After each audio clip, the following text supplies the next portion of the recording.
What's up, everybody? Welcome to GoJo and Golic. Mike Golic Jr., Mike Golic Sr., Emerson Latzia, holding it down at the end of the week in the Boston studios for DraftKings. We are brought to you by Wrangler, made for the ride of life. Save 15% on your first Wrangler.com order with promo code GOJO15. Got a great show for you guys coming up today. As always, download, subscribe, rate, review, 5-star rating, DraftKingsNetwork.com, DraftKings YouTube, Samsung TV Plus, a bunch of other places now, I think. Dan, we got an interesting one today, guys.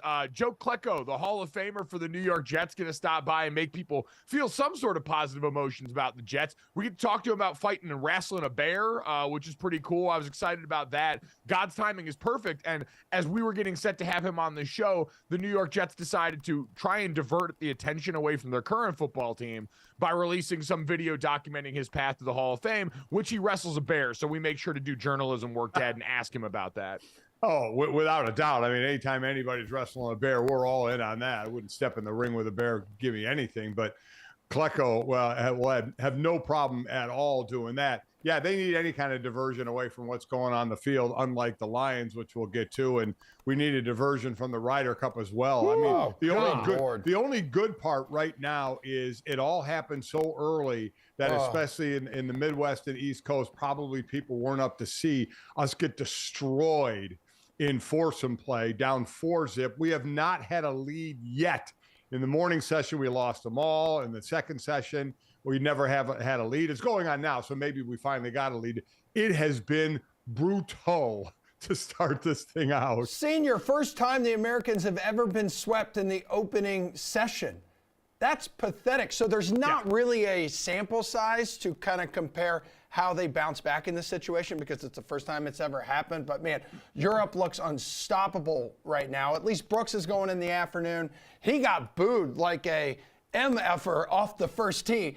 And the Ranger on the mic is like, please, only clapping for the respect of the game. And everyone's like, no, dude, no. Whatever. Well, here's more of a sample size. There's been 10 times where there's been a shutout session, and all 10 times that team has won the Ryder Cup. So that doesn't bode well. It happened in the first session for us getting shut out. So it does not bode well. And Yeah, I'll go back to my U.S. women's national team theory on this, coming from the last World Cup, where because it was happening at an obscure time of day, they did us a favor by being so bad that we were not going to watch. And they just got out. They got it out of the way early, knowing most of us weren't going to wake up that early to watch what went on. The Ryder Cup team is going to do the same. They're like, hey, listen, we're not going to end the 30-year drought while none of our fans can watch on foreign soil. Instead, we're going to wait until some more hospitable time zone shows up in the next few years, and then we'll get it done there. So let's ask then, what does Brooks Koepka and the Green Bay Packers have in common? They both got booed last night. Man, that is one for the ages right there in a stadium that was painted blue. Yeah. By the way, for a lot of the night at Lambeau Field, the Green Bay Packers do fall at home to the Detroit Lions, Dad, 34-20 on Thursday Night Football. And this one, you want to talk about getting boat raced early, too. The Lions led by 24 points at halftime in this game. They had more points at halftime than Green Bay had total yards. The Lions had 27 points. Green Bay had 21 yards at the half. It was an absolute bloodbath from the jump, Dad. And we talked about this. What an opportunity for the Detroit Lions this year. The hunted now, the expectation to win the division, to go on the road. And well, this is now the fourth straight time, or excuse me, I believe the fourth straight time they've beaten the Green Bay Packers, including last year to keep them out of the playoffs. There was something, Dad, that felt different about this one because Aaron Rodgers no longer lived there, because they're the expected winner and the favorite to win this division. We're going out there and looking that much better than the team that right now is the only other one we can even consider in the same breath in the NFC North. Seemed like a pretty big shot across the bow for this group. Listen, they're the kings of the North right now, right? I mean, we knew what their offense was, especially last year. They could put some points on the board, and they did it in droves last night. But their defense was, I guess you would say, lion-like, like an actual lion-like last night, especially in the first half. They were all over Jordan Love. They were all over the running game. They were unbelievably aggressive. Aiden Hutchinson continues now, I think, 2 weeks in a row with multiple sacks. He had a sack and a half. They had 5 sacks for the game. It was an absolute bludgeoning. The Green Bay Packers got within 10 right at the beginning of the fourth quarter. And what did Detroit do? They go on about a 9-minute drive, 75 yards and 14 plays to just basically shut it all down. They were hitting on all cylinders. I mean, there's only a couple of head scratchers.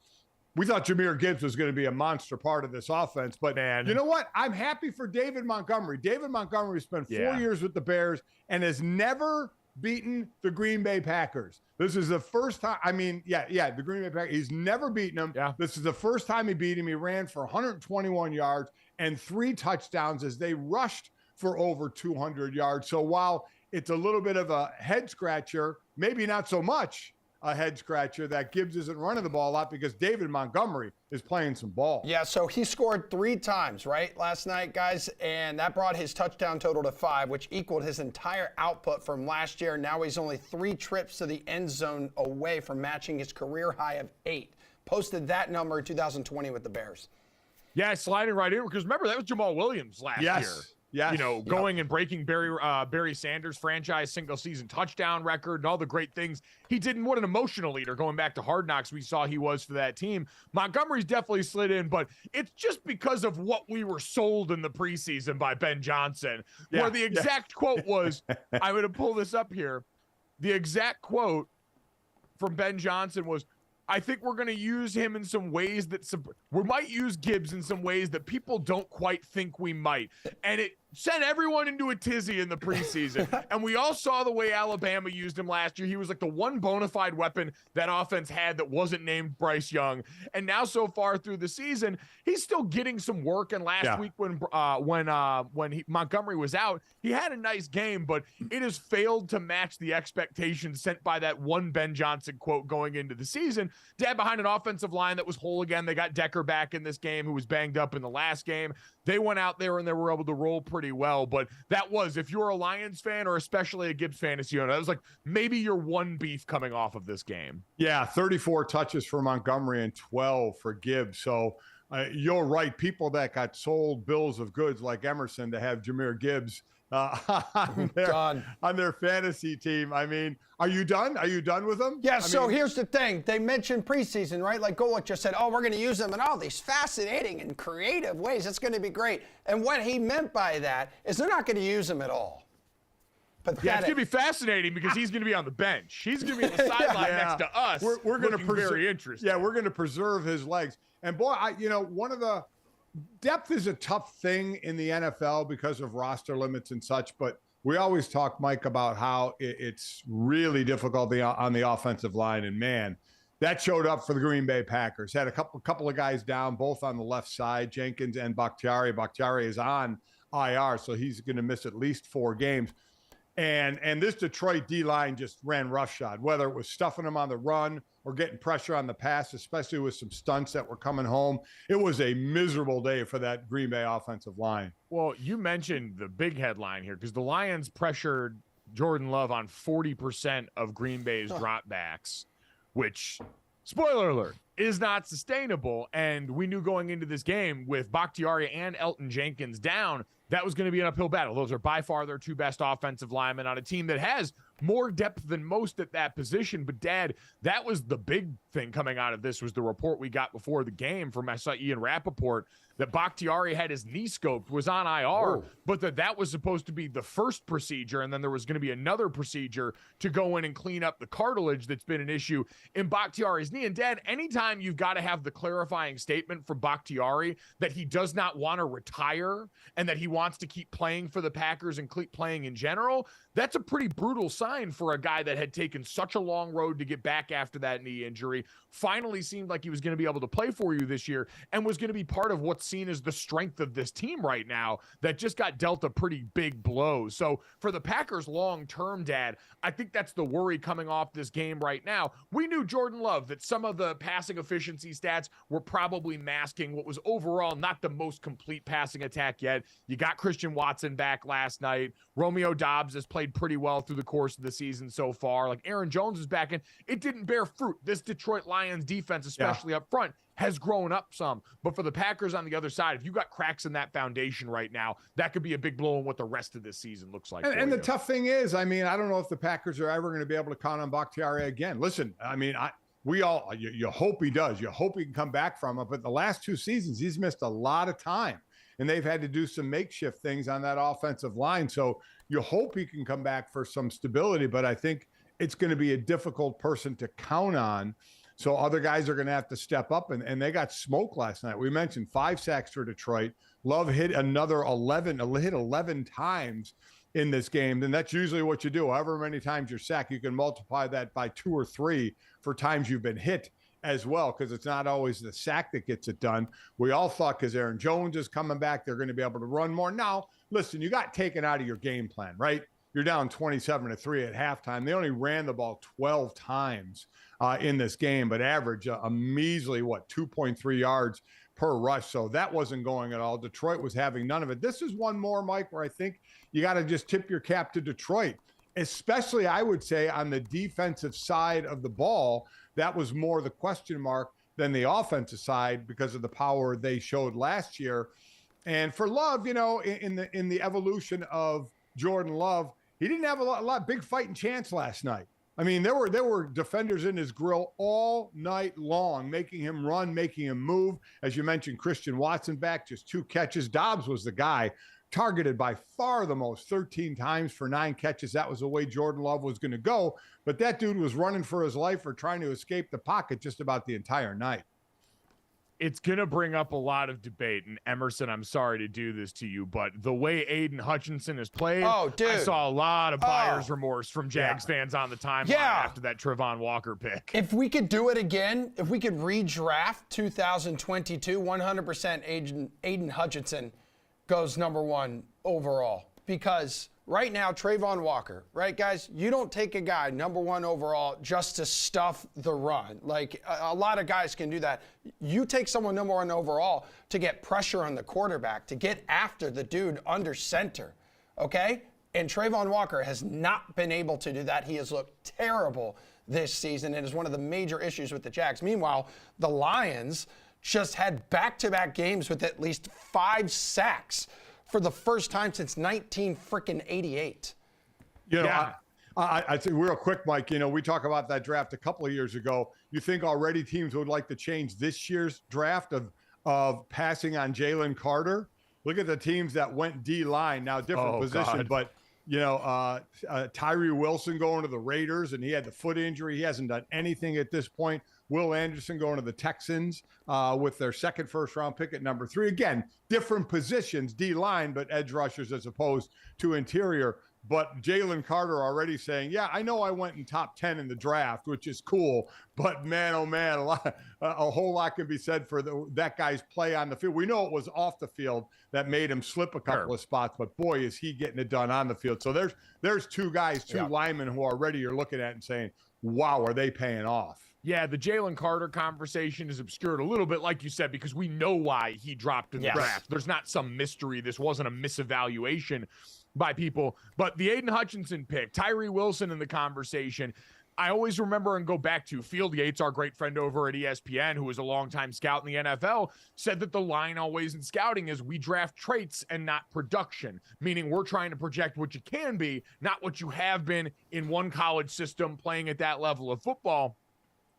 Man, there's an argument recently for, hey, production might matter a little bit more, especially if you're trying to get these guys to come in and ball out early. And so seeing what guys like Will Anderson Jr. do, what guys like Aiden Hutchinson are doing in year 2, certainly compared to some of those more raw prospects with insane ability, something that people might be keeping in mind a little bit more going forward, since this is kind of a copycat league.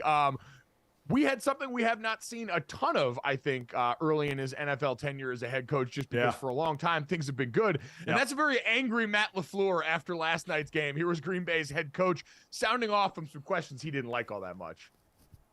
What do you think happens when you have to cause a first half like that, where you got nothing? We suck, Pete. I mean, we got our ass kicked. If I knew, it wouldn't have happened.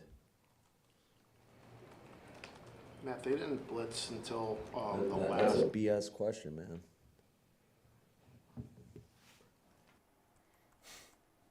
He's an angry elf. I'm not going to lie. I didn't really hear the question that well. I didn't either.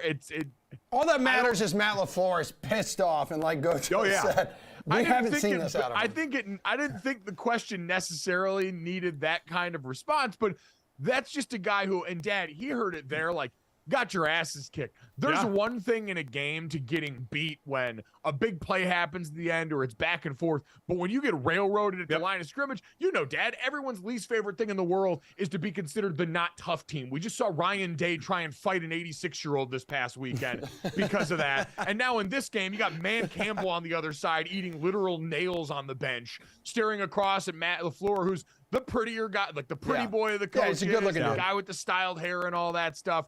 And looking across at Dan Campbell's team just completely out-toughing him in that game. That's a tough pill to swallow, and you saw it reflected there, especially at home in Green Bay, and especially with all that Lions blue circling them in the stadium. As I mentioned, you know, in that fourth quarter, and I think it kind of encapsulates the game of the dominance of Detroit. And I've been on this end of it at times on the defensive side, and that frustrating drive, and I think encapsulates the frustrating night. As I mentioned, Green Bay gets to within 10 in the beginning of the fourth quarter. So there's time, you know, as lopsided as this game seemed, there was still time for them to come back. And Detroit, as I said, goes on about that 9-minute drive, 14 plays, 75 yards to just absolutely shut down any kind of a Green Bay comeback. And being on that defense for Green Bay at that point and saying, we got to get the ball back for the offense to give them a chance, and you just can't. And Detroit just keeps first down after first down after first down. Like I said, I think that was kind of the whole thing of the night, just the frustration from Green Bay's side to get no execution, and the dominance from Detroit's side, who, as I mentioned before, are truly the Kings of the North right now, early in the season. Yeah, so guys, the question was, what caused the Packers' poor first half performance? And the reporter is onto something here, because they weren't ready to play for the second straight week. And Junior, the Packers have been outscored 59-23 in the first half this season, and those struggles, again, continued last night. It's safe to question why the Packers are having such major issues in early parts of games. Yeah, and you know what? It's interesting to look, too, because you had that coincide with the second half where they got it close again. Like the Lions only scored once in the second half. Right. And it came off of, Dad, the most brutal, like Quay Walker now knows what it feels like to play offensive line, because by all accounts, he had a really good game for the Packers defensively during the course of that game. But as they're trying to climb back in and get this thing closer, they hold the Lions to a field goal, and Quay Walker gets called for an inexcusably bad penalty for getting a running start and leaping over the front of the line to go and try and block a kick for an unsportsmanlike foul call that gets the Lions the football back and allows them to score. Having one game of great play undone by a boneheaded mistake and one mistake in big fashion is the most O-line thing a defensive player has ever done. So welcome to the fold, brother. Yeah, that was a tough one. Again, a guy who had 19 tackles in this game. So as you mentioned, he was absolutely all over the place. But yeah, it's just a bad penalty, and kind of encapsulates again the night for Green Bay. Really, of not mistakes they made, of just that was, but they got manhandled. They got manhandled at home. Again, coming off a game last year where they could have made the playoffs against a team that wasn't going to be in the playoffs, and they lost that game. So as we mentioned, Detroit 4 in a row against Green Bay. Green Bay held to the lowest amount of yards in the first half since 1982.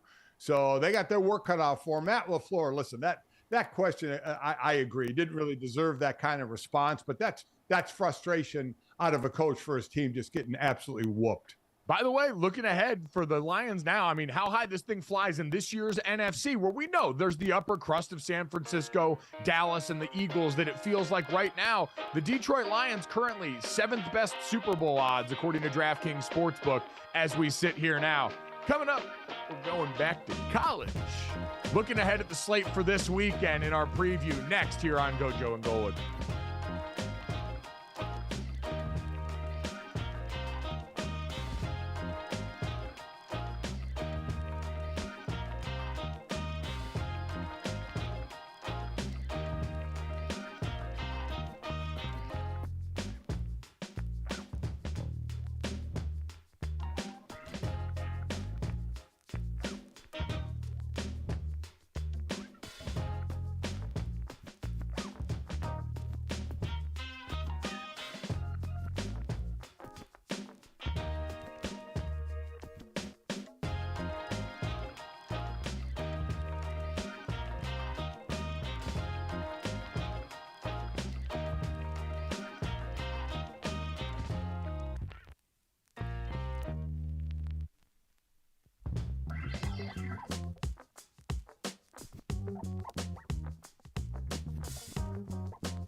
All right, folks, it is time to turn our attention to the college game with our Modelo College Football Weekend Preview, brought to you by Modelo, the mark of a fighter. So, guys, if you thought the Colorado football program under head coach Deion Sanders lost all of its pull following that ugly loss against Oregon last week. You clearly don't understand the prime effect.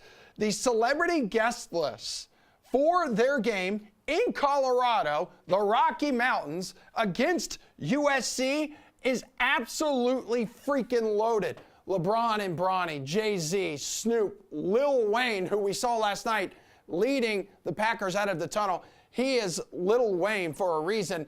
DJ Khaled, Matthew McConaughey openly cheating on Texas football, GoJo, and Ferrell. This is an unbelievable A-list celebrity group who will be in attendance.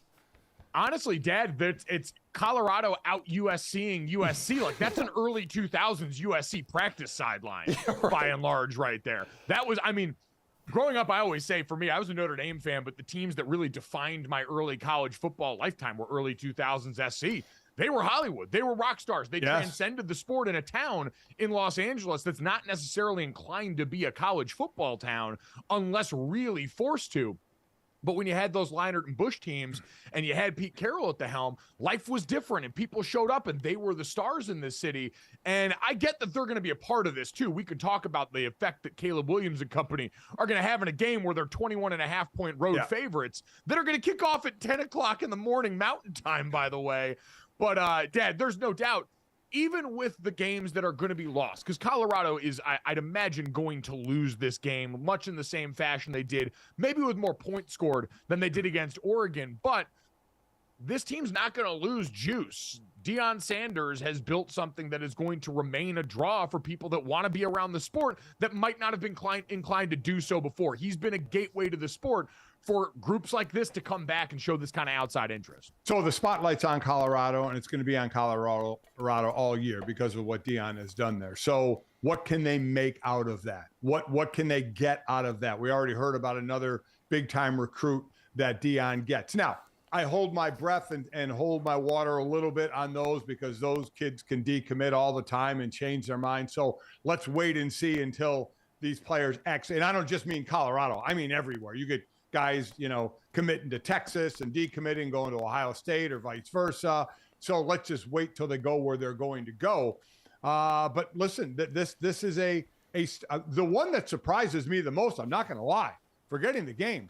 Matthew McConaughey, as Emerson mentioned, he is Texas through and through. Texas has a tough game against Kansas. And I thought, all right, I'm going to look really quick because the Colorado game is so early. Does it give Matthew a chance to jump in his private plane and get to the Texas-Kansas game? It does not. One starts at 12 Eastern, the other starts at 3:30 Eastern. So he ain't getting to that Texas game. So if he's at that Colorado game, he is, as you said, Emerson, openly cheating on his Longhorns. It's like the meme with the guy looking back at the girl and his one girlfriend's like looking up at him like that. And keep in mind, too, this list is just the celebrities who have confirmed their appearance with 48 hours to go. More could be added. And also, GoJo, 10 a.m. start local time. Did you play in any games, any college games like that early in the morning? I feel like my body would be thrown off. Hell, it's been thrown off all week, waking up at 5 a.m. to hang out with you guys. Yeah, no, and we appreciate that. Yeah, I love you guys. No, mean it. But no, you know what it is? So I understood the desperation that drove the Pac-12 to do this years ago, because as that conference was struggling, with exposure at the top end and being part of the college football conversation nationally, they decided to go to noon Eastern kicks because the idea was, all right, you've got teams that are going to play in the middle of the day when everyone sees it. The highlights are going to run on all the desk shows for the middle of the day, and you'll be a little bit more a part of the conversation than you were with the Pac-12 After Dark thing that for sickos and diehard college football fans was fun, but the Pac-12 didn't really love because it felt sort of pushed to the side. See Christian McCaffrey, who had a Heisman Trophy worthy season that barely anybody saw way back when. And now, though, Dad, for this matchup, we saw the guest list there. I'm stunned they couldn't put this in a better time slot because, Emerson, we never played in a game like this because we played one noon Eastern, like this is a noon Eastern kick. So I played one noon Eastern kick at Pittsburgh, and even that, your body clock's in such a different place. You're getting up and you're getting things really accordion time-wise there. For these guys, I mean, the USC guys, this is a 9 a.m. local body clock kick for them that they're going to have to work through. Dad, we're talking pregame meal at like 5:30 or 6 o'clock in the morning. So maybe maybe that actually helps this game become a little more competitive, because again, all these celebrities are showing up to what, odds makers don't expect to be that competitive of a game. 3 touchdown favorites. That's USC right now. Well, what's going to make this game competitive is USC's defense isn't very good. So Colorado may be able to put some points on the board here, which is why at the end of the day, I would take Colorado and the points. I don't think they're going to win, but I think they're going to be able to score on this USC team. Give me an early start any day of the week. I loved in the NFL when I played at 1 o'clock, not 4, not 8 at night, not Monday night. Give me 1 o'clock. Give me 12 as a player. Let me get up. Let me have some eggs and a baked potato. That was what our pregame was way back eggs when. Eggs and a baked potato? Baked potato. That's what I usually had. And I don't know what the pregames are nowadays. You're supposed to put that like the hash brown form, No, it was a baked potato, and I loved it. And play the game and be done. So I mean, that's what I love. But again, this is new to these guys, so it'll be interesting if they get thrown off a little bit. But I'll definitely take the points in this game, even though USC wins. Yep, not enough. I would lay the points in this one. I think Caleb Williams and this offense are going to go out here and try and prove a point, much in the same way Oregon did. And I want to hear the mic'd up portion of it, because I think Caleb Williams is going to do it loud this weekend too. Oregon wanted to take the high road. I think Caleb Williams is going to have something for the people involved. Dad, that Texas team you mentioned, 16.5-point home favorites against Kansas this weekend. Kansas, great rushing offense. Devin Neal and Daniel Hishaw Jr., 157.3 yards per game and 7 yards per carry between the two of them, going up against the Texas defense that's been baller against the run, even better in the red zone. They're tied for second nationally in red zone touchdown percentage with Duke, by the way. The Longhorns in this one, I think this is, and we saw last week, flex their might against Baylor. Didn't play with their food at all, jumped out early on them, and didn't let them breathe. I love this Kansas offense, but this is a spot where if we're going to see a more mature Texas team that's actually playoff caliber, it's going to show up once again here. It's a really fun Kansas outfit. 4-0 for back-to-back years now. Lance Leipold's built himself something special. Yeah, 3 teams left undefeated in the Big 12. These 2 teams in Oklahoma as well. I like it when you talk a little bit about Big 12 and a defense like Texas, but give me maybe the surprise guy. Name me the last Texas tight end that has done anything in the NFL. Enter Jatavian Sanders. Monster. 22 yards a catch, has 200-yard games already. The 6'5", 245-pounder has been unbelievable in that offense. I'll go with Texas here as well and give the points. Yeah, that Jatavian Sanders is a dude. Devastating blocker when he wants to be too, which can get more consistent, but really unique passing threat for them. And then, Dad, the game I'm calling. First time I've ever called a Notre Dame game. I know you got to do a couple when we were at ESPN. Yep. Notre Dame at Duke, the Irish 5.5-point favorites in this game. I'm calling, so obviously I'm not picking. But going to be a hell of a matchup. College game day in town. And this Duke team under Mike Elko has been a tough out, Dad. No bigger place than what they do forcing turnovers. In Mike Elko's first 17 games, keep in mind, they were 108th in turnover margin before he got here back in 2021. They've got 115 points off 34 turnovers in the last 17 games since he's been there, including 16 fumble recoveries last season. They were one of the best in college football. Yeah, listen, this is a Elko ACC Coach of the Year last year. Duke this year, one of 4 ACC teams, 200 rush, 200 pass. The O-line doesn't give up sacks. Now, they run a little bit more. Riley Leonard, the quarterback's more of a runner than a passer, but if they have to pass, that O-line has been protecting well, and Notre Dame has not gotten a lot of sacks this year, so that's going to be difficult. But I think Notre Dame gets a big bounce back. They understand where they are now after that loss to Ohio State. They can't afford one more loss as well. I think the focus will be there. I think that the play will be there. I'm going to take Notre Dame in this one, and I'm going to give the points, even though Duke has been having a lights-out year this year. Blue Devils 6-1 ATS as an underdog under Mike Elko since last season. And that's the thing is it's just rock solid across the board. Like you mentioned, Dad, an offensive line that's given up 2 sacks on the year. They're built right in all the right places. What a great opportunity for Duke on their home field with game day in town after already a big win to start the season against Clemson. And for Notre Dame, a test of their maturity coming off of a gut punch of a loss against Ohio State. Coming up next, what's the rebuttal look like? The second stanza for Miami after a 70-burger last weekend.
All right, so a day after running back Devon Achane joined Tua as AFC Offensive Player of the Week, Tua was named AFC Offensive Player of the Month for his performance in September. So the awards, the hardware keeps rolling in for the Miami Dolphins quarterback.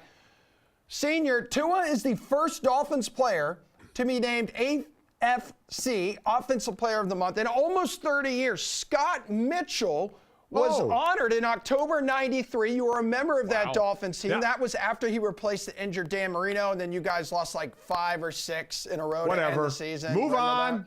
that? Move on.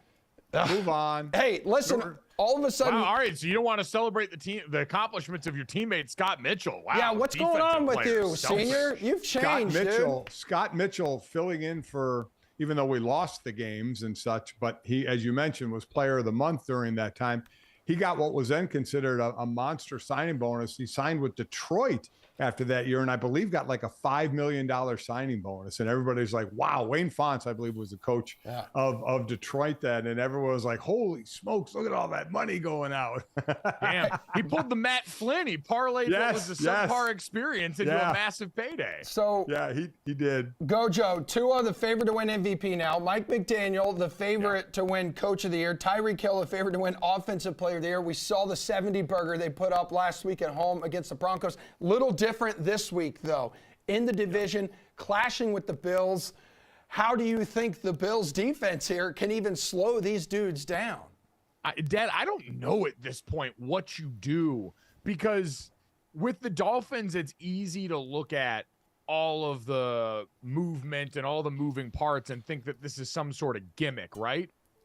But what you've got are incredible dynamic athletes at the skill position who are executing at an extremely high level. Like, that's the part of this that you point back to Mike McDaniel for play design, certainly as a part of this as the offensive coordinator and head coach, but how well this team has been coached and the attention to detail. I've said, Dad, playing against this team on defense is like trying to dismantle 4 bombs at once on a roller coaster. Yeah. Meaning the minute you take your eyes off it somewhere, you think you've got one thing done, a bomb's blowing up somewhere else, and all it takes is 1/2 inch, 1/2 second for someone to be gone. And remember, Waddle didn't even play in that 70-burger game, so one of their weapons was out of there. Now, they're playing a much better defense. Let's be honest about the Denver defense, okay? Not very good. The Buffalo defense is number 2 overall, number 3 against the pass. A little lower against the run, but we know how this Miami offense excels passing the ball, although Mostert runs the ball extremely hard for them. So this will definitely be a bigger test. It's in Buffalo as well. I'm sure they wouldn't have minded the game in Buffalo to be in December or January, where maybe there'd be a little snow on the ground to help out the situation, if it would at all. But this will be, nobody expects a 70 spot again, especially against this Buffalo defense. But do you think the Bills can win? The Bills? I think the Bills can win. Are you picking them to win? No. I'm picking Miami to win. Listen, you have to go with this hot hand right now. They're just on absolute fire right now. The weather is still fine. So they're still that's the thing. I mean, they hit you at every level. They can run some, but you can do short passes, mid-range passes, deep passes. You can try and take something away and something else kills you. Like you said, Mike, it's like diffusing a ton of bombs at the same time. You get one and another one's going to go off. I mean, we talk about this with San Francisco and the weapons that they have. We need to start continue to talk more about Miami and the weapons. We said this the other week weapons. is Miami's weapons are different. It's the next logical step in this offense, because San Francisco in the backfield had speed like this with guys like Raheem Mostert, who are now in this Dolphins roster that Mike McDaniel got over here. But San Francisco's never had track speed like this in their wide receiver room. It's Debo, it's Brandon Ayuk. It's guys that are really good at what they do, but they're not fast and lethal like this. They got track speed everywhere. And, Dad, that includes out of some interesting sets. I was listening to the Mina Kimes show with Mina and Dominique Foxworth talking about this the other day. And Mina brought up a really interesting point that I think really summarizes what Miami has done in kind of breaking the math around how teams have to defend them. Because she pointed out Miami runs more 21 personnel, so 2 running back sets, a fullback on the field, than anyone in the NFL. It's what the 49ers have done and been really good at, including when Mike McDaniel was there as the run game coordinator.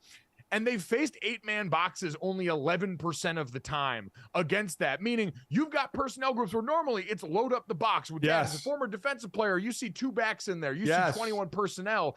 It's, hey, let's get a third linebacker on the field. Hey, let's get multiple guys in the box because we think we're going to have to stop the run. And they're getting explosives out of this. And so teams have to come out here and think about spreading out still defensively. And so now, yeah, the running game through your offensive line gets a lot easier when you've got guys like that all of a sudden spread out a little more, having to account for that pass game out of personnel groupings that normally wouldn't be the case. It's sort of the way that basketball flipped the math and ran traditional bigs off of the court and created all this space for their players to work. So what they're able to do is, and this is the one thing you don't want if you're on the defensive side of the ball, is you don't want to play on your heels. You don't want to react. You want to play on your toes and you want to attack. And they make it hard for you to do that because they can attack in so many different places that you have to be aware of. Normal situations, like you said, 21, 2 backs, 1 tight end. For those, again, in the simplification of the NFL, when you hear that number, the first number is the amount of backs on the field. The second number is the amount of tight ends on the field. You're right. You would think a certain type of defense, but their strength is they can hit in any formation, in any personnel group on the field. So it, as I said, it can keep your defense on its heels more than its toes, which automatically is going to give you a physical advantage and the chess match advantage. Let's look at another game coming up this weekend, Dak, because that one I agree. I think the Dolphins win this one. I think right now, Josh Allen and the Bills offense have looked much better in the last couple of weeks. We all just paid attention to the Jets game, but they've been cooking over there too. I think they're going to be able to put up points. I'll be interested to see if they can do it on the ground too. That's traditionally been in the first 3 games where people have gotten over on Vic Fangio's Miami outfit. The other game that's fascinating, Dad, Ravens at Browns, another division game this weekend where, man, I'm looking at the under on this one because I don't know what I can do trusting either offense right now. The Ravens are going to get, I believe, Ronnie Stanley and Tyler Linderbaum both were practicing again yesterday. So that looks promising for an O-line that was banged up and has been to start the season. But Todd Monken's offense still hasn't quite gone out here and looked the way we all wanted to. It's been a lot of rushing attempts for Lamar Jackson still. And on the other side, Dad, I don't know if that game for Deshaun Watson was a blip or a trend last week against the Titans team that looks pretty lost. Yeah, listen, Deshaun Watson's numbers overall aren't great, but it started to go in the right direction last week, even though he got fined for some of the gestures that he had. For Baltimore, man, is it an early mash unit, right? You mentioned you might get Stanley and Linderbaum back. You got 4 other guys still out. You got another 3 or 4 guys that are questionable for the game. So they have been in a tough way injury-wise. And let's give it up, and I'm always for this, to Cleveland's defense. Cleveland's defense overall is so far ahead of anybody else. They're 90 yards ahead of the Bills for total defense yards given up. They're giving up 163 yards total a game. They are devastating right now. Devastating. So that's the fun. They are a smothering defense that is going up against an offense that has a lot of, obviously, playability because of Lamar Jackson, but a number of injured guys, and what kind of plays can they get off against this defense? I like Cleveland in this game just for the fact of how the defense is playing and how many players are still out for Baltimore.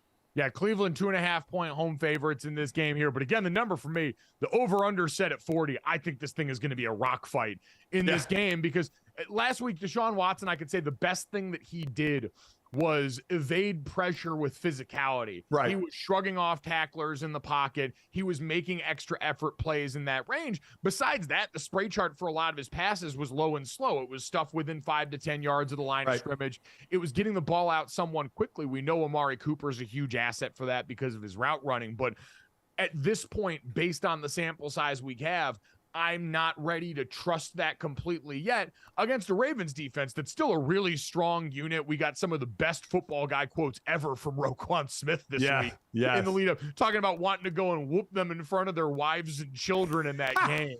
So I don't know how you can bet against that guy and the vibes king that he is, but I would say points are going to be tough to come by in this game. I'd probably pick the Ravens still with the points in this game, but I would definitely take the under. Part of me just having a hard time buying into what Cleveland's going to be overall on offense in this game. Coming up next, you sound like you're from London. Emerson getting ready to ship his boys across the pond for good? Question mark?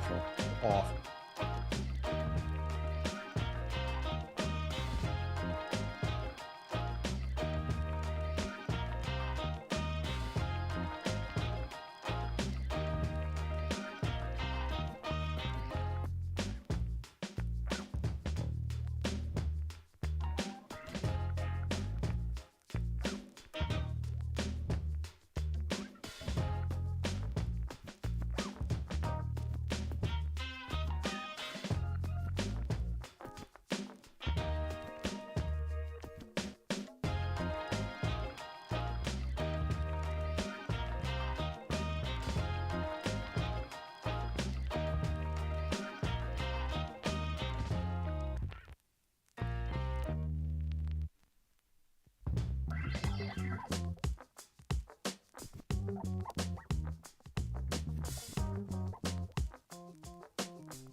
So playing football in London is nothing new for the Jags here, guys, but playing in Andy's room will be a whole new experience. Yeah, honey, we're going to Mass Saturday night because we got Toy Story Jags at 9:30 on Sunday morning in London. The Jags playing their 10th international game across the pond. They're 4-5 up to this point. But this time, the twist, they received the Toy Story treatment here at GoJo. We're going to be able to watch the Jags lose in animated fashion, which will be a lot less painful than in real life. So, will it? Yeah, I think so, because I'll be like, oh, that was cute, you know? What excites you the most about this? You'll have Buzz, Woody, all the characters on the sideline. This game is going to go down on the floor of Andy's bedroom. So all of the main characters will be there, which is going to be fun. I am excited for this game. And so the normal call of this game is going to be, I believe it's the Fowler and then the Lou Riddick, Dan Orlovsky, Laura Rutledge booth. But the game call for this one, Dad, Drew Carter on play-by-play, our guy Booger McFarlane, the analyst for the Toy Story game, and then 12-year-old Pepper Pursley is going to be the sideline commentator here. I'm excited for that. I'm excited to see how they handle some of the more like pressing moments, because they're going to include Toy Story characters. Like, are we going to find out how Buzz Lightyear feels about fourth down aggressiveness, or get Woody's take on natural grass versus turf? I feel like we got to start the kids young and start driving home some of these agenda points. I can't tell you how much I'm looking forward to. I love the Nickelodeon broadcast with the slime and the whole deal. I love how they do that. I think they do a great job with it. I don't know what to expect here. Okay. But I'm looking forward to it. All the, from Woody to Buzz Lightyear to Rex to Mr. and Mrs. Potato Head to Slinky Dog, to all the characters. I mean, this is Toy Story. I mean, it's the my best. God, go back to when the first Toy Story came out, and just how, I don't care if you were a kid, if you were an adult. I mean, this was just such a great film that you grew to love all these characters, and now seeing them come to life, so to speak, in a football game blows my mind. And watching them lay the lumber on each other, by the way. Like, dude. You have to watch Slinky Dog assault Woody. I want there to be a fight to break out between these two teams so bad. So the animated characters is beating each other up, which, by the way, Carter, Booger, and then 12-year-old Pepper Pursley, when they call the game, they're also going to be animated like the players, guys. And Trevor Lawrence said yesterday, I can't wait till after the game. I'm going to go back and watch it. I just want to make sure they get my hair right. Well, we were wondering, what do you two look like when you receive the Pixar treatment? And here's the answer. Wow, Golic. Oh, wow. This is incredible. You two look pretty lifelike. I know. That is awesome. What do you think? Wait, why am I so short? Well, I think you're like, down. I think you're sitting down, or I don't know, maybe in the Pixar universe, you're not as tall as you are in real life. Wow, I was going to say, that's doing you a real disservice if you're not sitting down. Wow. All right, listen, a couple of things here. My only real beef is I made the decision to come on home fully bald because I started to recognize how bad it looked when I left that little bit of hair on top. Why we have to do me like that? What sort of dated ass picture did you guys use? I don't know, man. Billy's the one who did this. Cul-de-sac. What's wrong with that picture? Oh, I see now. I'm looking at it a little better now. It's got a little potato on top here. Dad's over here looking like America's DILF. This is BS. Wow. You know what? I at first I was going to say I'm a little bummed that I didn't have my salt and pepper beard there, but you know what? With that clean shaven there, it doesn't show my third chin, so I'm digging how I look in that. I'm digging that a lot. I really like this. This is pretty lifelike. I'm not going to lie. This is pretty accurate, pretty spot on. I mean, I couldn't get a smile or anything here, guys. Bro, that's like the Blue Steel sexy look. Like, that's what you want for a headshot. Honestly, I do have dreamy eyes there because I have browns normally, and they gave me these beautiful green eyes. They look like emeralds. I'm not going to lie. I keep looking to the right here, and I'm like, yo, what's up, what GoJo? a sassy little... I'm kind of coming around on this guy I was just going to say, man, you were real negative. Now, I really hope they have you sitting down because they have you standing. They really did you a disservice there. I agree on the I never hair. caught you in height, but damn, it's not half a foot. I was like, are you 8 feet tall here? Yeah. You know what? I look good. Anyway, I would love for these two to be in the booth on the Toy Story game. See, I'm not going to lie. I was jealous of the years when I'm watching the Nickelodeon because I would have loved to have done that. I would have given anything to do this one without question. I am such a monster Toy Story fan, and just how they're going to make this look and how you can have fun with it. Because at the end of the day, my God, let's have some fun. And what a way to do it with Toy Story characters. I'm glad you didn't follow up your admission yesterday that you're a bacon freak by saying that you were a Toy Story freak, because I was going to have some really weird questions. No, I am an admirer of Toy Story. How about freak. that? Yeah. Well, I'm an admirer. I love Toy Story. Jags fans watching this, I wonder what they would look like in the Pixar universe. Oh, there it is! Look at that. Oh, there we go. All right, buddy. Yeah, I don't know. I mean, are my eyes that big? My wife and I have always said if we ever had kids, our kids would have these large grasshopper eyes. I like the waxed eyebrows. Those are on fleek. And I just think your eyes are that big because you're watching the offense, stall again. This is how I know this is not realistic. It's like that's kind of smiling. No, I will be sad and crying on Sunday morning. That's like the face you make when it's like, maybe Doug Peterson secretly taking over play calling wouldn't be a bad thing. Please, would love that, GoJo.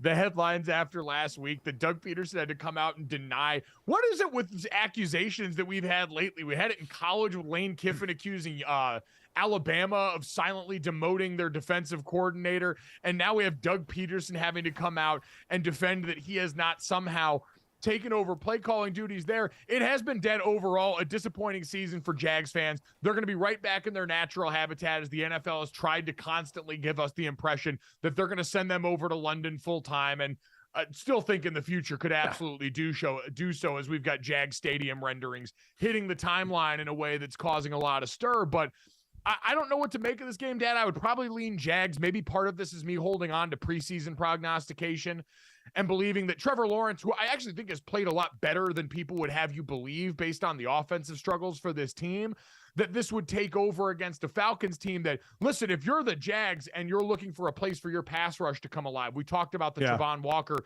Aiden Hutchinson thing, it would be against this Atlanta Falcons team that through the last couple of games has gotten absolutely beaten up against the pass rush here. They're a great run blocking outfit, but pass rush wise, we saw what the Lions did to them last week. Well, yeah, you got to force them to pass then, right? And put them in the situation where you can take advantage of that weakness. Listen, I'm with you leaning back to preseason and what I thought of Jacksonville, thinking they're going to find their level at some point. Remember, we're still in the first quarter of the season. So I do think they will find their level, and I think their level is higher than Atlanta's level. But who knows? And I disagree with you. I don't think we'll ever see a team permanently in London, let alone a division that is outside the United States. But time will tell on that. Emerson, would you be all happy that your tax dollars would go to be building a stadium for them? Yeah, listen, I'm just like, give them whatever they want. I do believe billionaires should be able to pay for and afford most of these new stadiums, but Jacksonville got to keep the team there, got to keep Trevor Lawrence there. And let's say it happens. We talked about this a little bit in break, guys. It's unfortunate. It's going to take like 3-4 years to build this like billion-dollar spaceship of a stadium. We're going to waste Trevor Lawrence's prime years when he's playing in a temporary stadium, either in Gainesville, could be at Daytona there at the Raceway, or could be in Orlando. I don't know. The problem with billionaires, we saying they should be able to afford it and pay for it, which they should. You don't become a billionaire and stay a billionaire by paying for your own stuff. No, it's true. It's about finding a way for getting others to pay for it by holding cities hostages at times if they have to. I hope they can come to some agreement. But recent poll in Jacksonville, not a good sign, where there's less than 5% in the city believe that they should pay or help pay for a new stadium. Yep. Not good. Well, you know what? They can hold London hostage because they're going to hang out there for a couple of weeks. They got the game at Wembley this weekend. They're playing at Tottenham Hotspur Stadium next weekend against the Buffalo Bills. So they're going to hang out and continue to get to know London. Yeah. That's the way Roger Goodell first time and the a rest of team these is owners want yeah, them. first time a team's going back to back there. The Jags going back-to-back. We will see if the Jets have a response to all the criticism from this last week and talk to a Hall of Famer in their colors next.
All right, so the Jets, right? Jets are going to be hosting the Chiefs on Sunday night rather. And we have, again, a Taylor Swift game incoming. Now, the Jets have, well, they've sucked basically since Rodgers has gone down 4 plays into the season. Zach Wilson is not a great quarterback. Rodgers called out the team, and Robert Saleh, head coach of the Jets, is like, I'm totally cool with it. You know, I've said it with Aaron. He's as much of a coach as he is a player, and he's been around youth, and he's been around adversity, and he's seen it all. And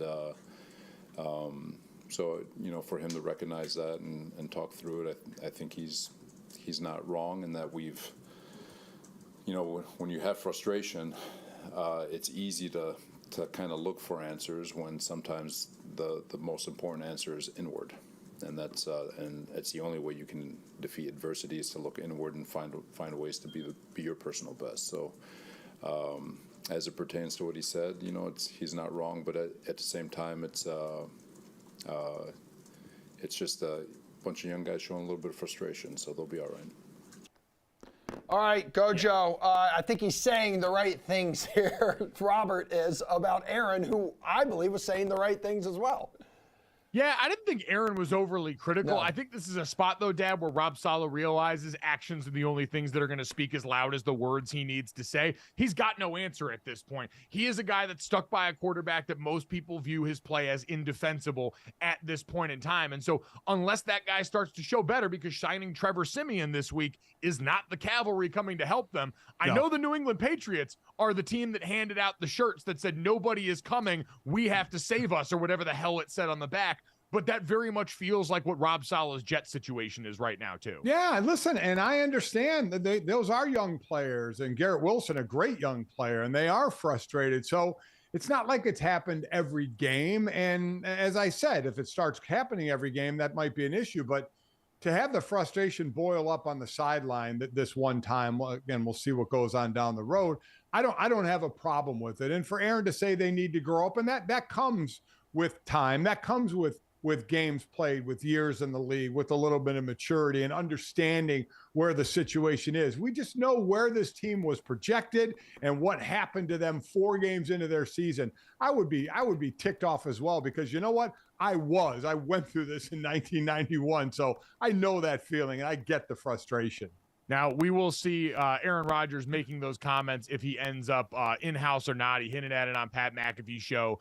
As Emerson mentioned, this has become an increasingly more difficult ticket to get your hands on right now. The average ticket price increased about 28% between Tuesday and Thursday to $511 with the news that Taylor Swift was coming to town for this one. The get-in price jumped roughly 43% from $83 to $119 after that report, too. So there's going to be a lot of eyes on this team, a lot of people with questions about the Jets, and a lot of new people who are going to meet the Jets questions for the first time and have even even more perplexed questions after watching the Bears last weekend. We went in search of some answers and wanted to talk to a guy who was part of the Jets' glory days, Hall of Famer Joe Klecko, one of the great D linemen, part of that New York sack exchange. Sat down to talk about this Jets team, his Hall of Fame induction, and wrestling a bear. Here he is. All right, very excited to talk to our next guest here. This has got to still be pretty cool to hear. Pro Football Hall of Famer, as well as a member of the Jets Ring of Honor, Joe Klecko, joining us now from the New York Sack Exchange. How is it, Joe, still now hearing yourself introduced as Hall of Famer at this point? Well, it is cool. There ain't no doubt. It's a great thing. I don't know if I've got used to it yet, though. I really didn't now. I mentioned it before about I think I came home and I was still running around. I was, up in Nantucket, back and forth, and I finally got the rest. I came home after about 3 weeks of running around, being at the hall, having the enshrinement, and I was out there the week before doing things. And when I finally got home, I think I was on Wednesday, I was in bed, and I woke my wife up about 3 a.m, and I said to her, "Hey, honey, do you know I'm in the Hall of Fame?" So it was kind of like, it still was sinking in, but no, it's a wonderful, it's a great feeling. Listen, so long overdue, as I'm sure you've heard that over and over again. I'm wondering, because over the years, I've had other Hall of Famers on the show that had to wait a long time. And the feelings that you go through, the will I get in? I'm never going to get in. I might get in. How did that go for you? Well, it really was easy, Mike. Tell you the truth. In the very beginning, Paul Zimmerman, you remember Paul? He was with Sports Illustrated. Paul was a big advocate of mine. Yep. And when I first got out, when I was a modern day candidate, Paul had it there. He almost had it there. He told me one day with Joe DeLamalure, and he had it over the top to where some of the writers had asked, well, is he an end? Is he a tackle? Is he a nose tackle? And DeLamalure said, does it really matter? He dominated every one. Yes, exactly. Who cares? But see, that's how some of the reporters think. So, and then Paul died. So I didn't have anybody hounding my horn until, here it was, Gary Myers. And it was funny because even Gary's a New Yorker, but he was in Dallas for all my playing years, So he wasn't big on me. And he picked it up and it finally happened. But to tell you the truth, through the years, my wife and I used to talk about it all the time. It was God's will, and God's way is 100%. He's perfect. And if it was time for me to be in, it would be me to be in. And basically it was in it. Because we had a talk out there actually at my party at the enshrinement. A buddy of mine was talking to my sister and said, boy, it'd have been great. It happened 10, 15 years ago for Joe.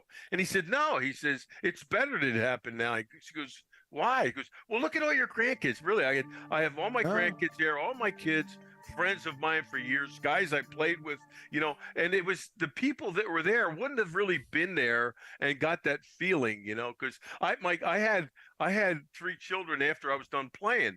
My wife and I are nuts, she had she had her last child. We had our last child at 45. Wow. So the kids never seen me play or nothing. They heard people talk about dad was this, dad was that, but really to have them now see this, it was the way it happened was almost written in a great way. So your kids didn't get to see you play football. I'm curious if they've asked any questions, because I saw the Jets put this video out the other day about you wrestling the bear. Does that come up at family dinners at all now? Well, you got to remember, that's the first time that's ever been in public, Right. So I've always had it at home here, and the kids have seen it, So, well, Mike Sr., you know me from way back when. Yeah. And I was always a loose cannon anyway, Michael. So, I did things that, in strength-wise, I was always challenging myself, So wrestling a bear was just part of that challenge, and so I thought it was fun. Where did that happen? How did that come about, you wrestling this bear? Well, I'm in Cleveland, Ohio, at an outdoor show. I used to represent Skoal. Snuff. Sure. I used it for years. And U.S. Tobacco, I used to go do appearances for them. There was an outdoor show in Cleveland, hunters, and I was a hunter, and they had a bear there, and so the night before I was out with a bunch of guys, and the guy who owned the bear was there.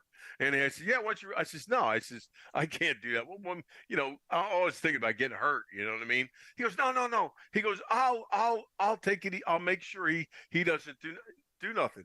So I had to waive the prize money. It was only $500, but I had to waive the prize money. That's okay. if the bear starts getting over him, let's stop this. He goes, Yeah. okay. Yeah. So these two guys wrestle in front of me, and they get abused. And I'm like, oh, is this going to be good or bad? So anyway, he says to me, listen, when the bear comes out at you, don't show him all your strength. I said, what? I said, here's a 7-foot bear coming after me. Don't show him. Okay. Play patsy with him. I hit him with everything I had, So anyway, long story short, I figured out how to roll him over. I flipped the bear in the air and I pinned him. And it was like everybody in the place went wild. But it was over. Really, it was over a beer that I figured out I would do it. I mean, I guess you would think about over time, if anybody was going to wrestle a bear, it would have been you. So, so you beat that opponent. I'm curious because we always ask this of the great players of the past, of a certain position that was the toughest guy they played against. But you are one of only two who has been a Pro Bowler at all three positions, DN, D tackle, nose tackle. The other that had been three positions was Frank Gifford. So you played against offensive tackles, guards, and centers. So I'm sure you've gotten this question before. Who was the toughest? Well, I mean, I think you take it by position because they're all so different, And I think at center, Dwight Stevenson probably was the best I played against because Dwight was extremely good with his hands and all. Mm-hmm. And Shula actually said that I was the only guy that Dwight couldn't be left one-on-one on. And then, of course, Hannah. John was the kind of guy, if you did beat him, he was coming out to tear your jock off, and he wasn't going to give up. So, and then, of course, at left tackle was Anthony Munoz. Yeah. Anthony, of course, he's a guy you see playing shortstop and then rated a 30-foot jumper. The guy was so athletic he could do anything, But those three guys per position were the toughest I ever played against. It's an impressive group, and a group that you're now a part of, wearing that gold jacket, as I know you were looking out in the crowd, seeing a lot of those faces at the enshrinement ceremony. Joe, I want to look at the current Jets right now. I know this offseason you had some opinions about Aaron Rodgers coming over to the Jets locker room, what he could mean for this team. He goes down game one, and now we see they're sort of in despair here with Zach Wilson at the helm. What have you made of the way that Rob Saleh and the Jets organization have handled the quarterback position in the wake of Rodgers' injury? Well, I think they put themselves in a little bit of a bind because, of course, you didn't expect what happened, and then, I think what they were really hoping for was Wilson learning, which he did have a camp with Rodgers. And, you could see a little bit of it with him in preseason when Rodgers was playing against the Giants the last game in a way, and he threw that go route in the corner to Wilson, and he threw it on a dime, and it was right over the defender. So Wilson tried to do the same thing. Now he made a great catch on it, and he adjusted to it. But you could see what he was trying to do, imitating Rodgers in the way he played. Listen, he's not Aaron Rodgers. He's showing that. But right now, the situation that they're in is dire because, I think one of the worst things that happened to the kid, I think, was last week having to play against Belichick. There's one thing that Belichick will do. He'll eat up rookie quarterbacks and, young quarterbacks. Right. And that's what he did. In the very beginning, I remember when he played against him in the first game, he's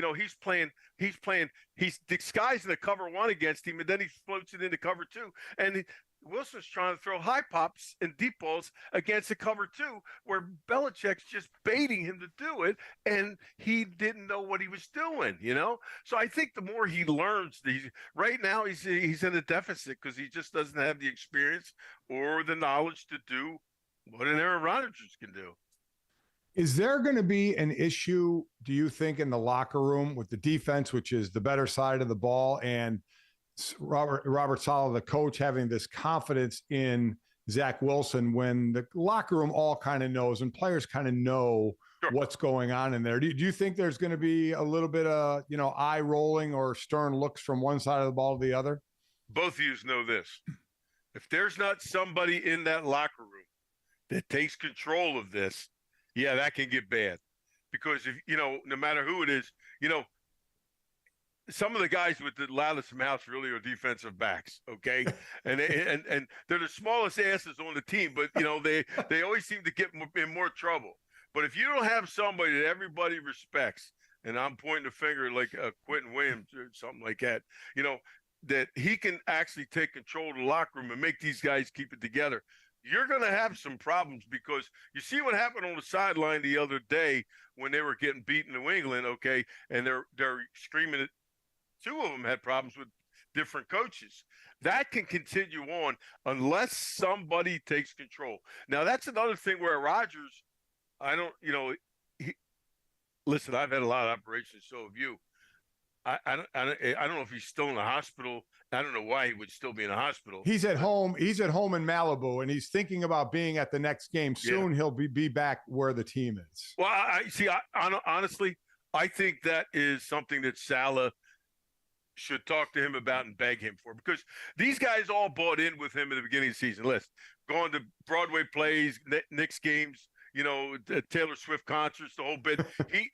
He had them all endeared. He did. He had them all endeared, and they were, listen, when he got hurt, everything you heard, all I have is love for him. All I have is love for him. And they meant it. You could tell they meant it. And that was a good thing. That's what I was always worried about in the very beginning when he was coming here. Go from your dark place to now he's endearing them at Broadway plays and concerts and stuff. So I think if they can get him back in the locker room and be that solidifying force for the team. Listen, last year they played really well. The last 6 out of 7 games they lost because the offensive line took their injuries and they were banged up. Breece Hall was gone. They lost the guy that would have probably had a real shot at rookie of the year at running back, but they have him back now, and they can run the football well if the offensive line can get it together. But if they start nitpicking at each other, Mike, more than anybody, that can kill a locker room.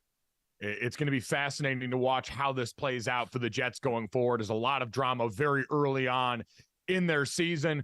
Joe, we know you're here along with the NFL Alumni Association on behalf of Tackle Obesity. Can you tell us some about the work that you guys are trying to do in helping people here?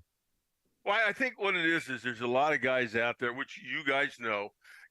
I look at it as veteran players who really are shied away from admitting it even, because, the last thing you want to do, you're an athlete. You're an athlete when you're playing, and then the day you die, you're an athlete, and you see yourself as an athlete, and when it starts getting out of hand, the obesity problems and stuff, to where it really starts affecting your health, it's almost like you're afraid, whether it be some guys financially or whether it be, they really don't want to face it. It becomes a problem, I mean, listen, I lost 3 friends in the last year I played with, all dying of heart attacks. I'm not saying it was related to obesity, but we do have health problems that maybe sometimes we don't want to go after and get done. The obesity problem now, they even have an advancement on it. Well, they now have a drug that they can actually inject for you to actually help the obesity problem, So the advancements that have been made in the category of obesity are tremendous, And I think what it is, it's kind of like getting you to the table, and the health clinics that we have across the country by the NFLPA and stuff like that happen nowadays, the guys, you got to get them to go to it, and when they do go to it, they're going to get that help that they need. And listen, I don't want to lose any more brothers than we have in the league by this stupid sickness, and without never attempting to get help. And so I think it's a big deal, and I think they all should reach out whenever they think they can, or even if you have a friend that's been playing and you're involved with them, to reach out with them or for them and get them some help, because there's professionals out there that can help you get over it, and that's what they should try to do. I think I agree so much. I think one of the biggest things is we're so used to eschewing medical doctors when we're injured because we want to play, that we're afraid to ask for help. We don't think we should be able to. And I think everybody, not just athletes, but everybody needs to get over that and seek help because there is so much help available. It's a great message, Joe. And this has been so great to catch up with you, man. And again, so congratulations. That gold jacket should have been on you a long time ago. But as you said, the timing is everything. Right. Your grandkids can see it. So I'm glad that's such an enjoyable thing for you. And we appreciate the time. Oh, believe me, and really, I appreciate being on. And do me a favor, Mike Jr., take it easy on the old man, will you? Come on. I'll try and give him a break here just for you, Joe. Thank you, sir. All right, guys. Sorry, highlight of that for me is going to be the guy wrestling a bear at a dip sponsorship event. What a legend. Let me tell you, that was big then. Walt Garrison back there, I don't smoke, and talking about skull and just a pinch between your cheek and gum gives you full tobacco flavor or pleasure or whatever. I mean, man, that is some old school stuff. The old Miller Lite commercials way back when with these guys. I mean, just really wow. But I loved him talking about the guys that he played against. Dwight Stevenson, one of the best centers I've ever played against, but what a matchup with two Hall of Famers and those guys. John Hanna played with my brother Bob in New England and said that dude was a sicko even in practice. And Munoz, I've talked about Munoz, played against him. He is feet like a dancer and hands like a puncher and never said a word on the field, just beat your ass and went back to the huddle. Yeah, I like the scouting report on all of the rest of the linemen that ever played between like the 1960s and 1980s were like absolute psycho, eat steel. And then you've got Moon over there, who's the nicest man on planet Earth, who still looks outside of the weird finger, very well put. Like it's just, that man defies it all at every turn. And that's why he's one of the all-time greats. Coming up next, behind the curtain of the Damian Lillard trade, some interesting tea spilled in the wake of the big move in the NBA yesterday.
So the news around the NBA yesterday all centered on Damian Lillard being traded from the Portland Trailblazers to the Milwaukee Bucks, a move that sent shockwaves around the league, caught everyone off guard. We talked to JJ Redick yesterday, who's as dialed in as anybody, and even he hadn't seen this coming. Our friends at the Dan Le Batard Show have been reeling for a couple of days as this seemed like it was from the start, signed, sealed, and delivered for the Miami Heat in a way that disappeared completely into mist at the end. Dad, we got a little light shed on some of what went on behind the scenes by Chris Haynes over at Bleacher Report, who got to talk to Damian Lillard, who said how this summer played out behind the scenes definitely left a sour taste in my mouth. It talked about how, according to sources, Portland had asked Lillard to sit out the final 10 games of the 2022-23 regular season to help the franchise improve its lottery odds. And Lillard then said that if a deal couldn't be worked out with the Heat, he would prefer his second trade, rescind his trade request and return to the Blazers, when the Blazers GM Cronin told him that there was no coming back once Lillard had that trade request. So, Dad, a lot of interesting things behind the scenes here. What stuck out to you about the proceedings, and does it change any bit of how you felt about Dame's ultimate landing spot and how the Trailblazers in particular handled this? No, I mean, listen, the Trailblazers, well, listen, first off, in the beginning, Damian said, I want to go to Miami. And basically his agent let all the other teams know that if you take him, he's not going to be content, to which the NBA had to step in and say, hey, you can't do that, but we know in basketball, players have the power. The one thing I take out of this is Damian Lillard didn't act enough like, I guess, and maybe that's a good thing, because we see how the James Hardens of the world act, and we're like, oh my God, I don't want that guy on my team. Look what he's doing, the squeaky wheel, but he got his way a lot of times, right? Damian Lillard never wanted to go that far, right? He never threatened anything, never called his GM a liar and said, I'll never play for them again like Harden did. So he never took those steps that some players take to say, I want out and I want to go to this place, and that's the only place I want to go.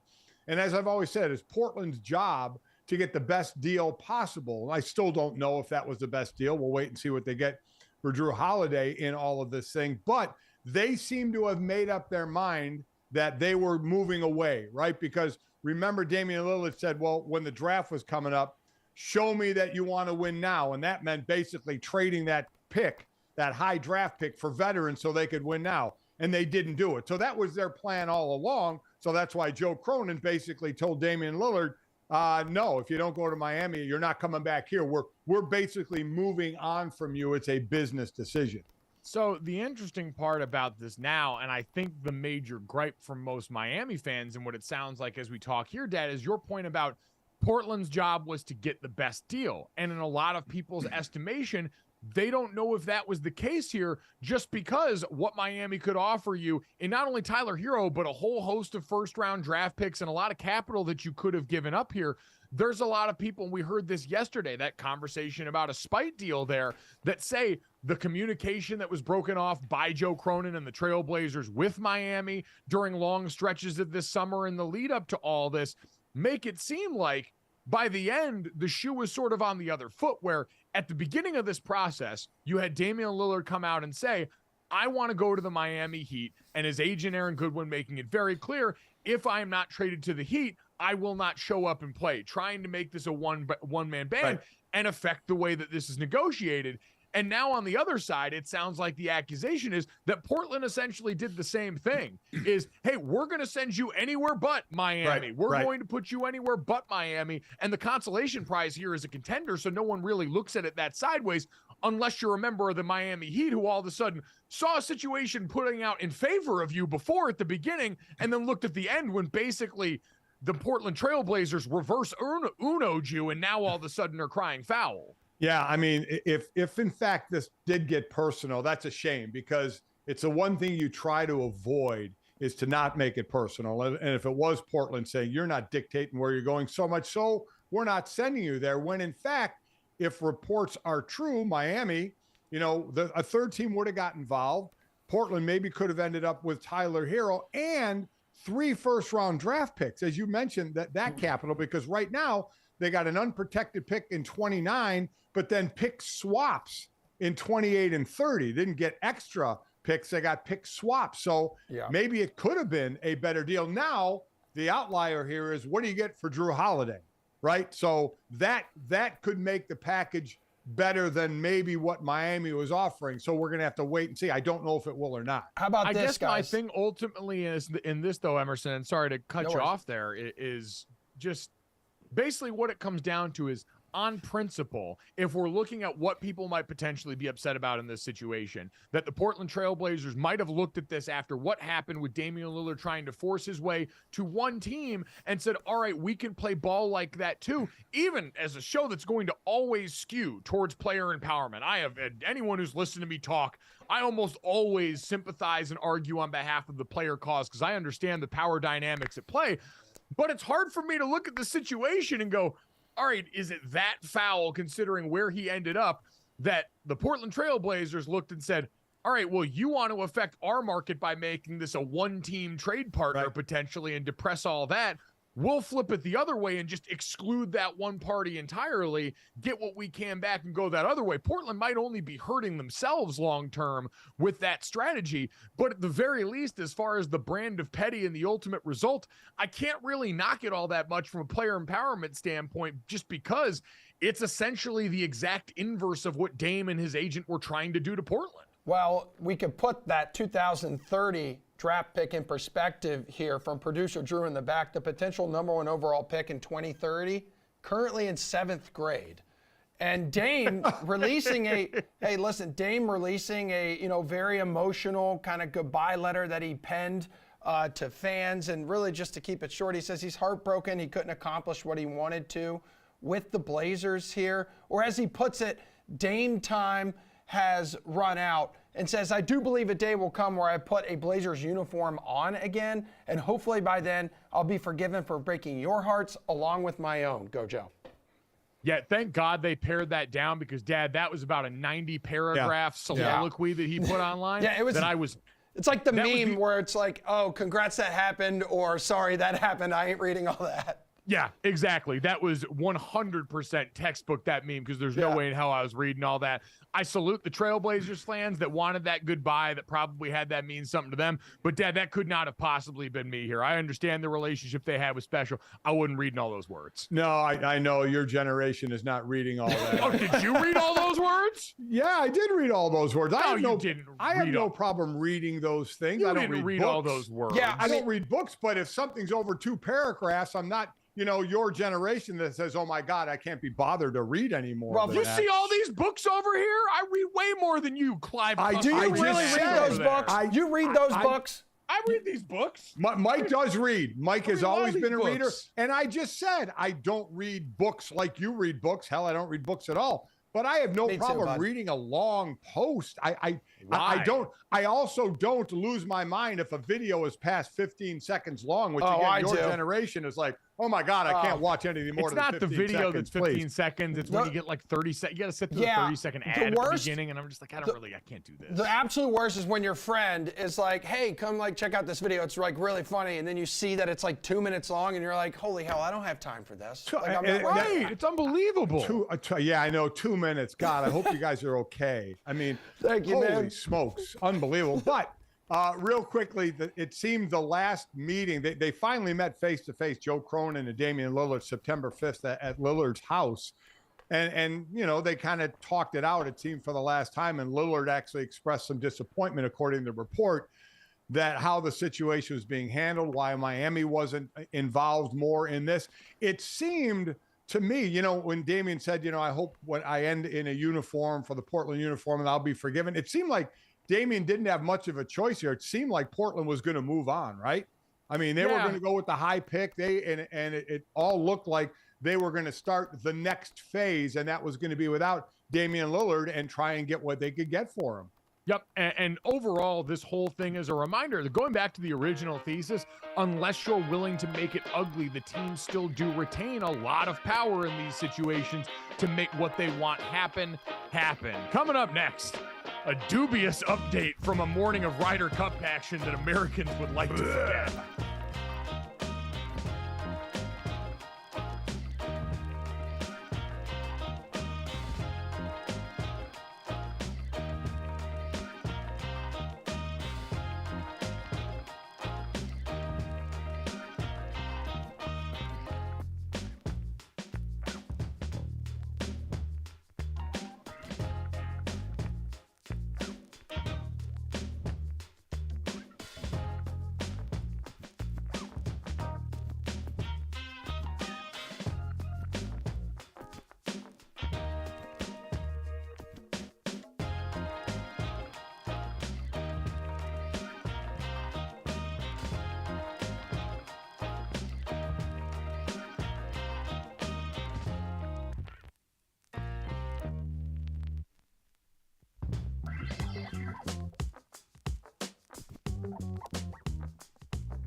All right, folks. 8 points were up for grabs between Friday's morning and afternoon sessions at the Ryder Cup in Rome. If you didn't wake up early to watch this thing tee off at 1:35 Eastern time, you did the right thing, because Europe has taken a commanding lead for the first time in the bajillion-year history of this tournament. Europe sweeps the opening session in the morning. And it wasn't just like sweeping and battling out these really tight contested matches, because these matches were not tightly contested. In fact, the Americans did not lead a single match once. First time in history that's happened. This is a nightmare start, GoJo and Senior, to the Americans' bid to win on foreign soil, as we've talked about multiple times, for the first time since 1993. Europe yesterday was even money at plus 100. The Americans were at plus 105. I believe a tie was plus 900. Wow. It is getting even worse as we speak. Europe minus 450 now to win this thing. The Americans plus 500. I don't know. I believe 99 was probably one of the biggest comebacks. And then I think 2012, the one that Keegan Bradley, we talked to him about it yesterday, that was a historic comeback for the Europeans. I don't know what the biggest gap is here, but this is going to be very, very bad if the Americans can't get their ish together this afternoon. Because right now, GoJo, you have Justin Thomas and Jordan Spieth. They didn't play in the morning round, right? Those two together, they're like peas and carrots again. They're tied with Hovland and Hatton, and that match is through 10. We have Rahm, his group, up 1 on Scheffler and Koepka. Rose and McIntyre are down 1 to Homa and Clark. And McIlroy and Fitzpatrick are putting an absolute beatdown on Morikawa and Schauffele. They are 6 up through 8.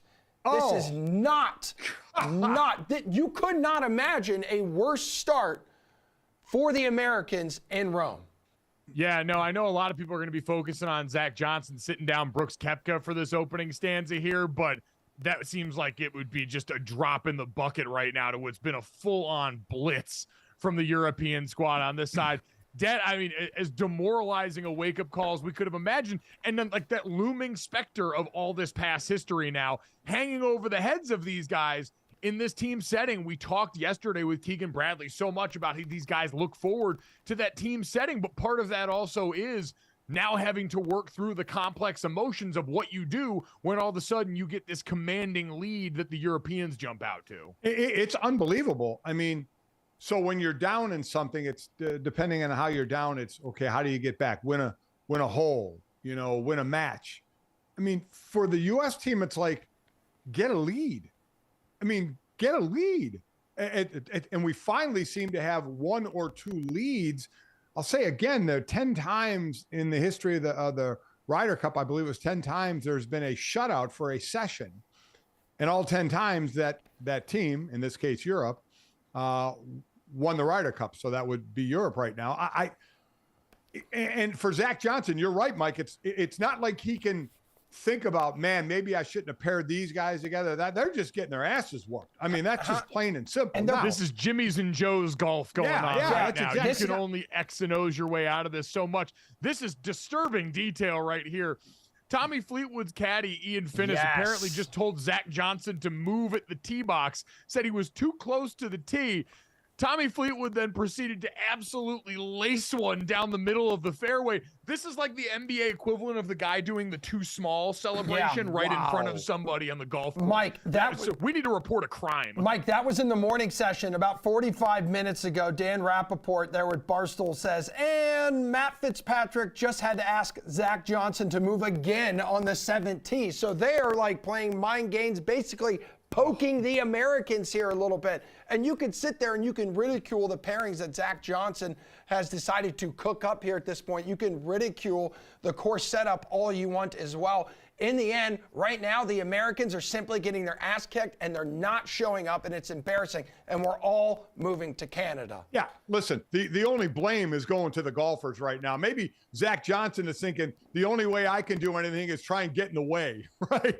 I'm going to stand too close to maybe get the European golfer to think about that, but they're telling him to move and then striping balls down the fairway. I mean, I don't think there's any way you can, and I'm sure some will, those that dive deeper into this than us, will say maybe they shouldn't have this pairing or that pairing, but you're just getting whooped. I mean, absolutely getting whooped in a course that we talked about, that was set up more for the Europeans to use longer irons. You know, the stats out there that the Europeans are better from 180 and out with the long irons as opposed to 180 and in, or the short irons and the wedges for the Americans. And this course is set up more for the Europeans. But, man, bottom line is all 12 of our players are ranked in the top 25 in the world, and they are just getting smoked right now. There's really no excuse now. It was the first session, so there is time to come back. We'll see after this session, though.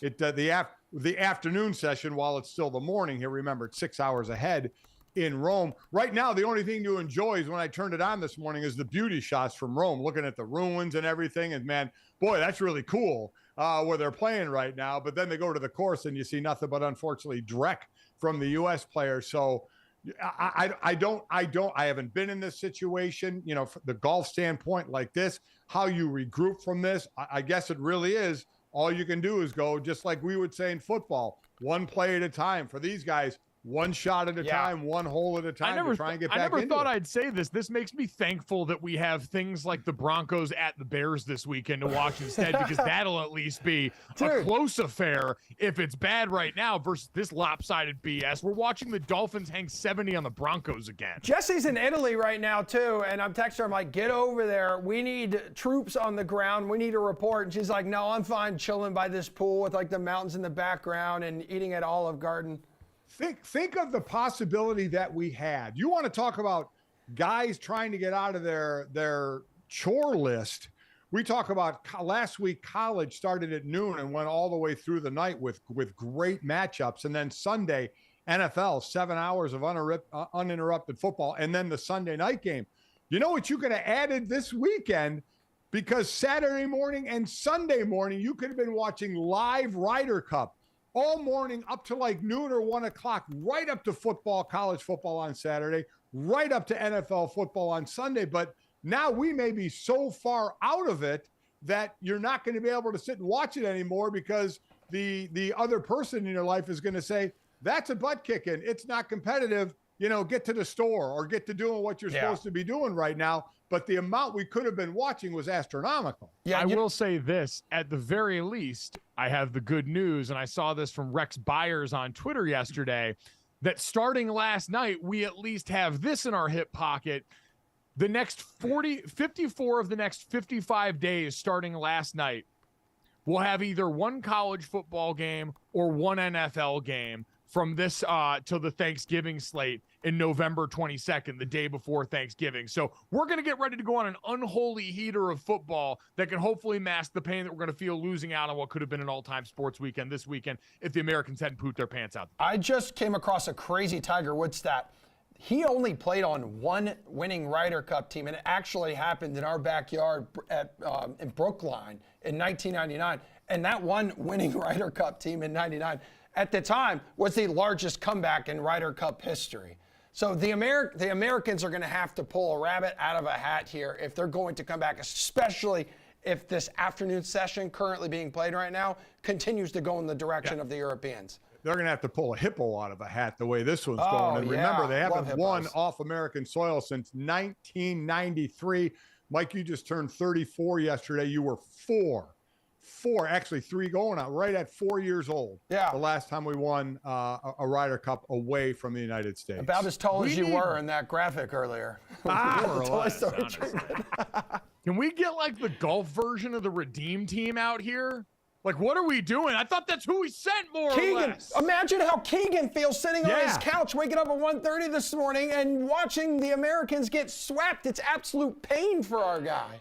I know he said that he was rooting for all these guys. Do you think part of him's like, could have had me? Yeah. See? Could have had me. See? What could have been going on here? Coming up next, let's finish this thing off in style and wealth.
Welcome back to GoJo and Golic. Mike Golic Jr., Mike Golic Sr., Emerson Latzia. We are going to finish this thing off the way we always do with this, that, and the third. 3 quick stories to send you off into your weekend. As always, download, subscribe, rate, review. Leave us that 5-star rating. Check us out, DraftKingsNetwork.com, DraftKings YouTube, Samsung TV Plus, a bunch of other places. Live 8 to 10 a.m. Eastern, Monday through Friday. Also, give us the follow at GoJo and Golic on Twitter, Instagram. We're back on TikTok now, kicking ass. It's all there. It's all the places you are. Dad, let's get to this on this, that, and the third. Wilt Chamberlain continues to put up historic numbers, this time in a jersey auction here. His jersey from the 1972 NBA Finals between the Lakers and the Knicks sold for $4.9 million. So not quite the 100 sign, but still a fair amount of change here for Wilt. You know, it really is. And it makes you start to look at some of the memorabilia and what it's gone for. You know, baseball certainly had gone down over the years. You go back to the home run races that we had seen in the past, especially with Bonds and then with Sosa and McGuire. They have gone down, but the most expensive jersey, so that was a jersey, right, with Wilt. Most expensive jersey was sold September 15th, 2022. Michael Jordan's 1998 NBA Finals Game 1 jersey sold in September of 22 for just over $10 million. I mean, that is absolutely incredible. Number 2 is actually Diego Maradona's Hand of God Argentina jersey, sold for $9.2. But get this one, the best ROI, return on investment I saw, was in a trading card. It was 1952 Topps Mickey Mantle card. Okay, the guy who sold it purchased the card in 1991 for $50,000. He sold it August 28th of 2022, $12.6 million. That's a good flip. I mean, are you kidding me? Which, that like, is also unreal. I'm amazed in 2022 that people would still shell out for a physical trading card like that in this economy. Like, I agree. Overall, the level of wealth that you got to be to do any of this stuff, because you talk about ROI, it's going to sit somewhere in a case, at a bookshelf, on a wall. Your few friends are going to see it, the people inside your house, but it's not doing anything for you. And yet you're going to go out, like, it's a level of rich that I cannot even comprehend to go spend on sports memorabilia. Even a level of rich in 91, this guy only paid $50K for it. I mean, you want to talk about the epitome of just having something sit around. You know, this is like art. You know, sitting around and escalating in value from 50,000 to 12 million. That's ridiculous. Oh, that is wild stuff there. Speaking of wealth, though, wealth always tied to art and to fashion. And Emerson, fashion that's aged even more poorly now at the Ryder Cup for the U.S. side. There are a lot of people saying the reason the Americans are playing so bad currently on the first day of the Ryder Cup is because they were cursed after they were all seen in a picture making its rounds on social media wearing loafers and no socks.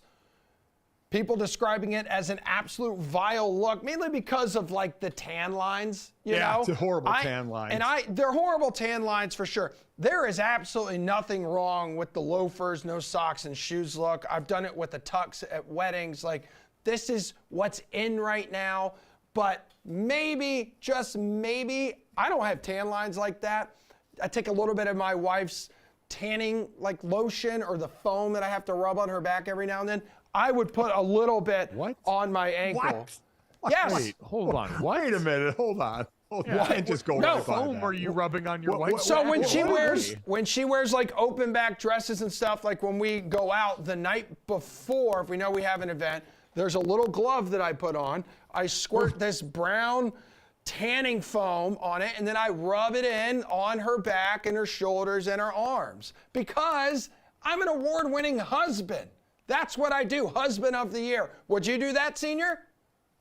Oh, hell yeah. Yeah, Anytime I get to rub lotion on my wife, I'm not turning that down. That's what I'm saying. Like, all of a sudden, it sounds like she hears my feet. It's like when I hear my dogs running into the room. It's like she hears my feet on the floor running to the bathroom to, like, rub the foam on her. Mike is, unfortunately, Emerson, you don't know this, Mike is reliving his days at Notre Dame in the training room, getting taped, watching Mike and me talking about my wife and playing porn music. No, I'm reliving the butt photo, you dick. Yeah. That's what I'm reliving. Yeah, currently. The fact that you continue to make terrible bets during your entire Mike and Mike tenure could never win any Was that a terrible bet? Did we not think Notre Dame was going to beat Northwestern? I mean, I'm just saying you could have hedged with something a little more manageable instead of that. You know what? I appreciate the money I had to spend on walking into the house and seeing a paint roller and baby oil on the kitchen counter. All right. I used to eat freaking cereal. Hey, that poster's on my bedroom ceiling right now. Yeah.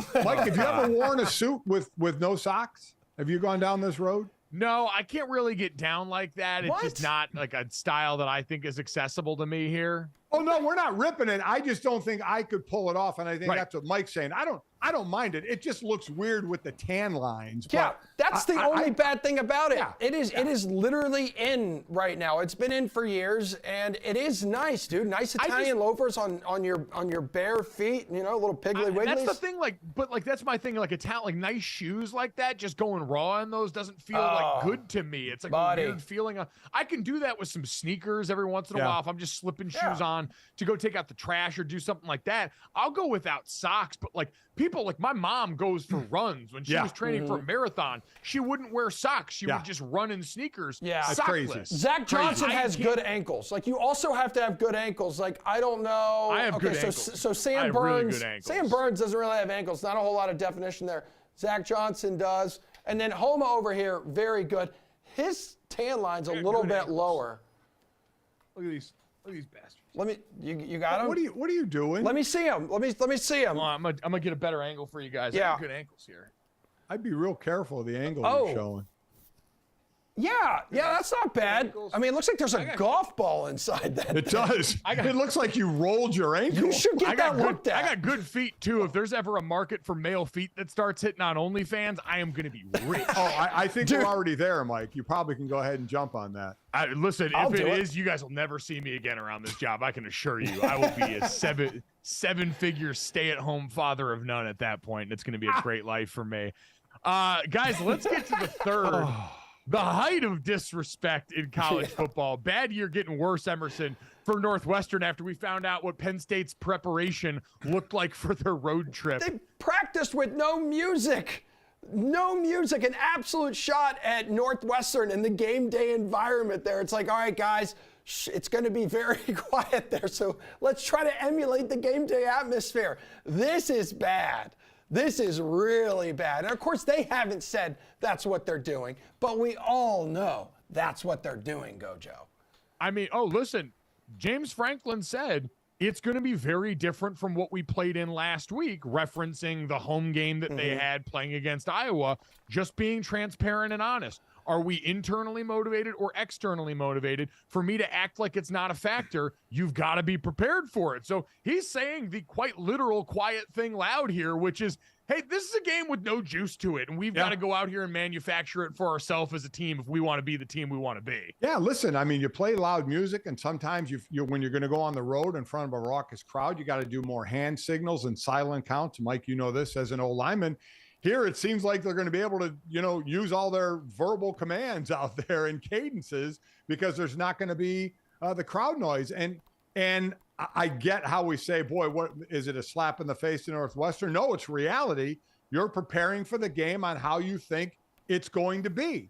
If your guys don't need to go on silent count and use hand signals and all that, don't. If you can verbalize things, go ahead and verbalize them. And it sounds like you're going to be able to in that stadium. It sounds like kind of a slap Dude, in the face. I did appreciate, though, this is like the inverse of everybody who acted like Deion Sanders invented playing loud music at practice before the lead up to the Oregon game. Yeah. All the new people coming around college football, they're like, oh, this is crazy and innovative. It's like, no, that's what everybody does, except for Penn State getting ready for Northwestern. Northwestern averages 17,000 fans per game. Penn State's Beaver Stadium has a capacity of 107,000, so more than 6 times higher than Northwestern's average. 107,000 is how many reviews we should have after this weekend. Download, subscribe, rate, and review. Thanks so much. Enjoy the weekend. We'll talk to you guys Monday.